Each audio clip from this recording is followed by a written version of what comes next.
बिस्मिल्लाहिर्रहमानिर्रहीम। अस्सलाम वालेकुम नाज़रीन कराम, मैं हूं मखदूम शहाबुद्दीन और आप देख रहे हैं मेरा फेसबुक और यूट्यूब चैनल। उम्मीद करता हूं आप सब लोग बखैर वाफियत होंगे और जहां भी होंगे अपने अहले खाना समेत खुश भी होंगे और महफूज भी। इय्याक नअबुदु व इय्याक नस्तईन। अल्लाह, हम तेरी इबादत करते हैं और तुझसे ही मदद मांगते हैं। आज 4 अप्रैल 2025 जुम्मे का दिन है और कुछ बड़ी मुनफरिद डेवलपमेंट्स हुई हैं। कुछ ऐसी डेवलपमेंट्स जो हमारे लिए अनएक्सपेक्टेड थी, कुछ ऐसी डेवलपमेंट्स जिसका कम अज़ कम हम अंदाज़ा नहीं लगा रहे थे। क्योंकि आपको मालूम है कि रिसेंट दिनों के अंदर जितना मर्जी ये बयानियाँ बनाएं कि जी इमरान खान साहब इस्टेब्लिशमेंट से मुज़ाकरात चाहते हैं, ये हो गया वो हो गया, हकीकत यह है कि सिस्टम इमरान खान साहब को, निज़ाम इमरान खान साहब को इंगेज करना चाहता है। और उसकी हालिया मिसालें आज़म स्वाति की मुलाकात, फिर बैरिस्टर सैफ की मुलाकात, अली अमीन गंडापुर की मुलाकात भी है। और इसका मुँह बोलता सबूत ये भी है कि ओवरसीज़ पाकिस्तानीज़ को अमरीका से जो बुलवाया गया, अब आपको मालूम है कि उन्हें यह बताया गया कि 3-4 हफ्तों के अंदर चीज़ें जो हैं वो ठीक होना शुरू हो जाएंगी और कॉन्फिडेंस बिल्डिंग मेजर्स आपको नजर आएंगे, यानी एतमाद साजी के लिए हमारे इक़दामात आप देखेंगे।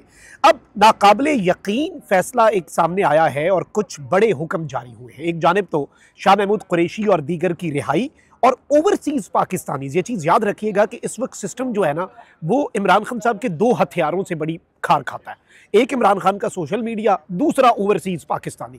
इमरान खान के ये 2 हथियार नाकारा करने के लिए क्या कुछ नहीं किया गया। सोशल मीडिया पे फायरवॉल लगाई गई, सोशल मीडिया पे जो बात करते हैं उनके ऊपर अपनी ही सरजमीन तंग कर दी गई, सब कुछ किया गया ना। और अभी क्रैकडाउन की बातें भी हो रही थी कि जी ईद के बाद बहुत बड़ा क्रैकडाउन करना है।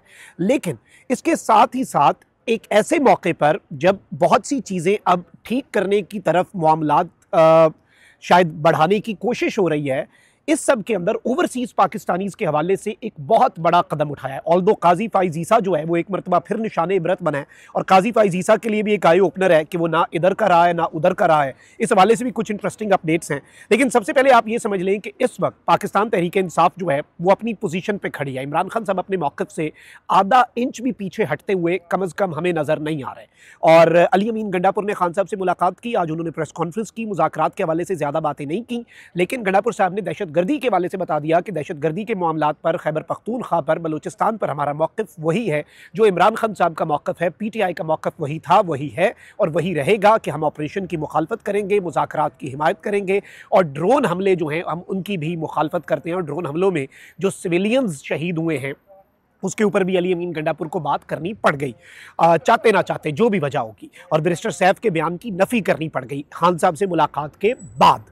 अच्छा, इसके साथ ही साथ मुराद सईद ने दमादम मस्त कलंदर का ऐलान कर दिया हुआ है, जान निसारा ने इमरान खान की कन्वेंशन का ऐलान कर दिया हुआ है। इस सब में एक और चीज़ हुई है कि खैबर पख्तूनख्वा के अवाम जो है वो इमरान खान की कॉल पर निकल आए हैं और पेशावर में इमरान खान रिलीज़ कैंप पर एहतजाज जो है वो जारी रहा और बड़े पैमाने पर अवाम जो है वो पेशावर के अंदर भी निकली है। फिर जुनेद अकबर जो हैं उन्होंने भी आज जो मीडिया टॉक की है और उन्होंने अपना पैगाम जो है वो जारी किया है कौम से खिताब में। उन्होंने कहा कि हम गोलियाँ खाने के जज्बे के साथ बहुत जल्द सड़कों पर निकलेंगे, हमें इमरान खान के हुक्म का इंतज़ार है, हम ना डरने वाले हैं और ना हम झुकने वाले हैं। यानी जुनेद अकबर ने यह बात वाज़ेह कर दी कि इमरान खान साहब के हुक्म के बाद हमने निकलना है, हमारी तैयारी मुकम्मल है, एवरीथिंग इज़ रेडी, पूरी प्लानिंग।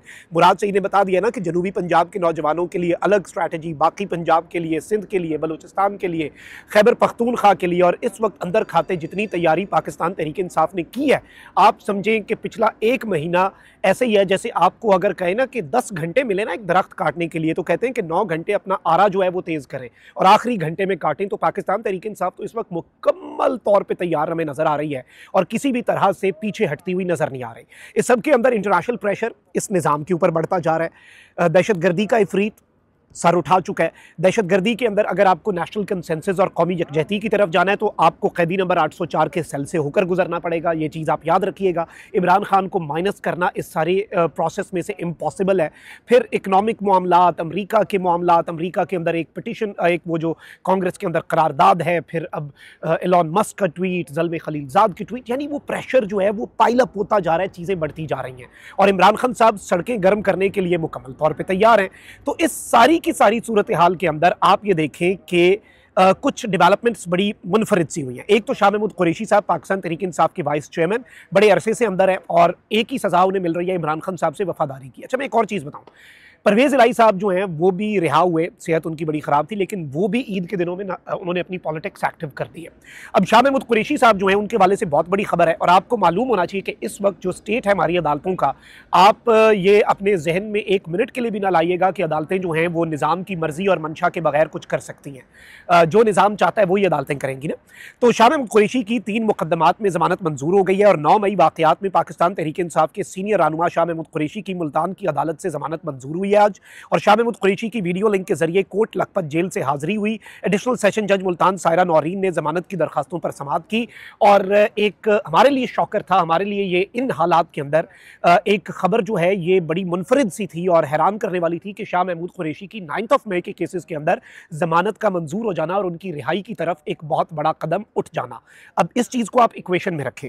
अब आते हैं ओवरसीज़ पाकिस्तानीज़ के हवाले से। वैसे तो इसमें 2 पैगामात हैं, और ये जो खबर मैं आपके सामने रखने जा रहा हूँ, काजी फाइज़ ईसा साहब रिटायर होने के बाद लंदन गए और वहाँ पर एक यूनिवर्सिटी में गए। वहाँ पर कुछ ओवरसीज़ पाकिस्तानीज़ ने काजी साहब के साथ वो की जो काजी साहब की इज़्ज़त जो वो कमा कर गए थे, उस इज़्ज़त का ज़रा उन्हें एक नमूना दिया। वहाँ पर उन ओवरसीज़ पाकिस्तानीज़ के पासपोर्ट ब्लॉक करने के हवाले से उस वक्त कदम उठाया गया। अब काजी फाइज़ ईसा इस वक्त निज़ाम के काम का रहा कोई नहीं है, नाकारा हो चुका है, तो टिशू पेपर की तरह उठा के काजी फाइज़ ईसा को इस्तेमाल करके अब फेंकना ही है, और ओवरसीज़ पाकिस्तानीज़ को भी कूल डाउन करना है, ओवरसीज़ पाकिस्तानीज़ को भी मनाना है, और इमरान खान को भी मनाना है। और अब आप ये देखें कि मोहसिन नकवी की वजारत दाखिला ने क्या किया।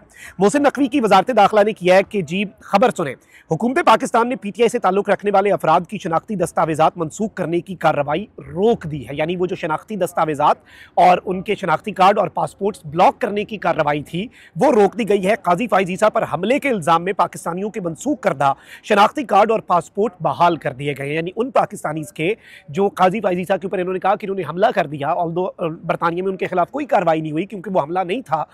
तो आप अंदाज़ा करें कि काजी फाइज़ ईसा साहब जो है मोहतरम जनाब, इनके लिए भी वैसे ये आई ओपनर है, और आज जो इस निज़ाम के सहूलतकार बने हुए हैं ना उनके लिए भी ये आई ओपनर है। लेकिन ये खबर काजी फाइज़ ईसा से बहुत ऊपर की है। ओवरसीज़ पाकिस्तानीज़ के शनाख्ती कार्ड और पासपोर्ट ब्लॉक किए गए, अब वो बहाल कर दिए गए हैं। गुज़श्ता बरस अक्टूबर में साबिक चीफ जस्टिस की मिडल टेम्पल अहमद पर एहतजाज के दौरान उनकी कार को निशाना बनाया गया था। वज़ीर दाखिला मोहसिन नकवी ने उन अफराद की शहरियत मनसूख करने की कार्रवाई शुरू करने का ऐलान खुद से भी किया था। यानी जो इंटीरियर मिनिस्टर है वो खुद मैदान में आया और इंटीरियर मिनिस्टर ने आकर ये स्टेटमेंट दी कि जी हम इनके शनाख्ती कार्ड जो हैं वो मनसूख कर देंगे। अब आप देखें कि वो शनाख्ती कार्ड और पासपोर्ट जो मनसूख किए गए वो बहाल कर दिए गए हैं। अब ये सारी खबरों को अगर आप इक्वेशन में डालें और आज की कोर कमांडर्स कॉन्फ्रेंस का एलामिया देख लें, जिसमें 9 मई का जिक्र नहीं है, जिसमें डिजिटल दहशतगर्दी का जिक्र नहीं है, जैसे DGISPR जो है उन्होंने इससे पहले आपको मालूम है कि जाफर एक्सप्रेस पे कामरान शाहिद के शो में मखसूस सियासी जमात का जिक्र किया, लेकिन बाद में प्रेस कॉन्फ्रेंस में उस चीज़ को अवॉइड किया। तो बड़ी मरतबा हम ये कहते हैं कि जो बात कही है वो मैटर करती है, जो नहीं कही या जो बात करने से किसी ने अवॉइड किया है वो भी बहुत ज़्यादा मैटर करती है। तो DGISPR वाले मामले के अंदर भी आप देख लें कि कोर कमांडर कॉन्फ्रेंस के एलामिये में डिजिटल दहशतगर्दी का जिक्र नहीं है, इस मरतबा 9 मई का जिक्र नहीं है, इंतशारी टोले वाला वो जो एक टर्मिनोलॉजीज़ यूज़ होती हैं। ओवरसीज़ पाकिस्तानीज़ के जो ब्लॉक्ड पासपोर्ट्स हैं वो आपने बहाल कर दिए। क्यों बहाल किए? क्योंकि आपने एक मैसेज देना है, और ये सब कुछ जो है इसे बहुत से लोग CBM के तौर पर देख रहे हैं। शाह महमूद कुरैशी साहब की ज़मानत को आप इस इक्वेशन में डाल लें। वैसे तो मैं समझता हूँ कि ये नाकाफ़ी है।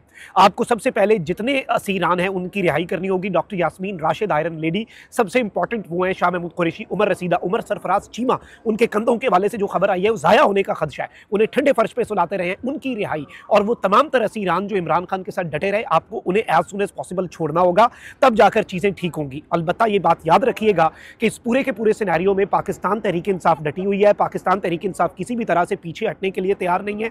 पाकिस्तान तहरीक इंसाफ की एहतजाज की स्ट्रैटेजी, मुराद सईद की स्टेटमेंट, फिर जो जुनैद अकबर हैं उनकी स्टेटमेंट, इस हवाले से गंडापुर की स्टेटमेंट, दहशतगर्दी के ऊपर जो विफाक की पॉलिसी है उसकी मुखालफत वाली स्टेटमेंट, वो भी बहुत ज़्यादा माने रखती है कि हम इमरान खान की पॉलिसी को लेकर चलेंगे। और ये चीज़ तो समझ लग गई होगी जब कौमी सलामती के पार्लिमानी कमेटी के इजलास में अपोजिशन गैर हाजिर रही और वजह एक थी इमरान खान।